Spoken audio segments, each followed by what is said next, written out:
এই খাবারগুলো উট খায়, এই সৌদির যে উটগুলা খায় খাবারগুলা, এই খাবারগুলোর মধ্যে প্রচুর পরিমাণ পানি থাকে। এই যে দেখেন, বা গাছটা দেখাচ্ছে আমি ভালো করে, গাছটা কাটা কাটা, গাছটা কাটা কাটা, এটা মূলত উটেরা বেশি খায় গাছগুলা, দেখতেছেন। এই গাছটার মধ্যে অনেক পানি আছে, এটা যদি উটেরা খায় গাছটা, তাদের এই যে পানি খেতে হয় না এত, এটার মধ্যে প্রচুর পরিমাণ পানি থাকে এটার মধ্যে, গাছটার মধ্যে। গাছটা কাটাওয়ালা, কাটা জাতীয় গাছ এটা, কিন্তু দেখেন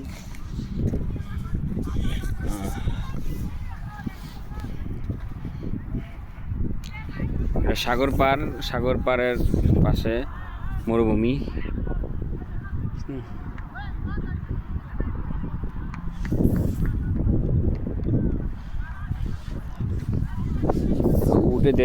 উটেদের ভালো খাবার এটা একটা, খাবারটা তারা খুব স্বাদ করে খায়। আমি যদিও উট পারি না, আমি শুনেছি যারা এখানে উট লালন পালন করে তাদের কাছে শুনছি যে উটেরা খায়, উটেদের খাদ্য এটা ভালো খাদ্য একটা, উটেরা এটা খায়, এটা খেলে তাদের পানি খেতে হয় না, পানি পিপাসা লাগে না, এটার মধ্যে প্রচুর পরিমাণ পানি আছে।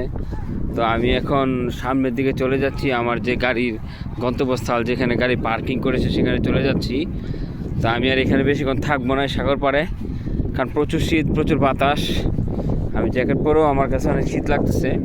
তো এখানে বুঝতে পারলাম যতটুকু, এখানে যখন শীত নামে তখন প্রচুর শীত, আবার যখন গরম আসে তখন ফাটাফাটি গরম। আমি তো আসছি এখনও গরম পাইনি, তো আল্লাহ যদি আমাকে হায়াতে বাসে রাখে, এখানে যদি থাকি, তো গরমের কি তেজ হয়তো বা দেখতে পারবো। তো আমার জন্য সবাই দোয়া করবেন, সবাই ভালো থাকবেন, সুস্থ থাকবেন, শুভকামনা রইল সবার প্রতি।